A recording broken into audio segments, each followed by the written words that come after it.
ADM ആയിരുന്ന K Naveen ബാബുവിൻ്റേത് തൂങ്ങിമരണം തന്നെയെന്ന് പോസ്റ്റ്മോർട്ടം റിപ്പോർട്ട്. മരണം കൊലപാതകമെന്ന് കെ നവീൻ ബാബുവിൻ്റെ കുടുംബം സംശയം ഉന്നയിക്കുന്നതിനിടെയാണ് റിപ്പോർട്ട് പുറത്തു വന്നത്. പോസ്റ്റ്മോർട്ടം പരിയാരത്ത് നടത്തരുതെന്ന് ആവശ്യപ്പെട്ടെങ്കിലും അംഗീകരിച്ചില്ല എന്ന് നവീൻ ബാബുവിൻ്റെ ബന്ധു പ്രതികരിച്ചു. നവീൻ ബാബുവിന്റെ ദേഹത്ത് സംശയകരമായ പരുക്കുകളോ മുറിവുകളോ ഇല്ല. ആന്തരാവയവങ്ങളിൽ അസ്വാഭാവികതയില്ല. കെ നവീൻ ബാബുവിൻ്റേത് തൂങ്ങിമരണം തന്നെയെന്നാണ് പോസ്റ്റ്മോർട്ടം റിപ്പോർട്ട്.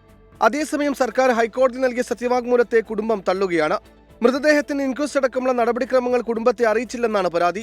പരിയാരത്ത് പോസ്റ്റ്മോർട്ടം നടത്തരുതെന്നും കോഴിക്കോട് നടത്തണമെന്നും ആവശ്യപ്പെട്ടിരുന്നുവെന്നും ബന്ധു advocate Anil P Nair. Inquest ഒക്കെ കഴിഞ്ഞ് ബോഡി പോസ്റ്റ്മോർട്ടത്തിൽ എടുത്ത ശേഷമാണ് നമ്മൾക്കുമായിട്ട് ഫസ്റ്റ് ഒഫീഷ്യൽ കമ്മ്യൂണിക്കേഷൻ ഉണ്ടാകുന്നത്. ആത്മഹത്യ ചെയ്യേണ്ട സാഹചര്യം ഉണ്ടായിരുന്നില്ല.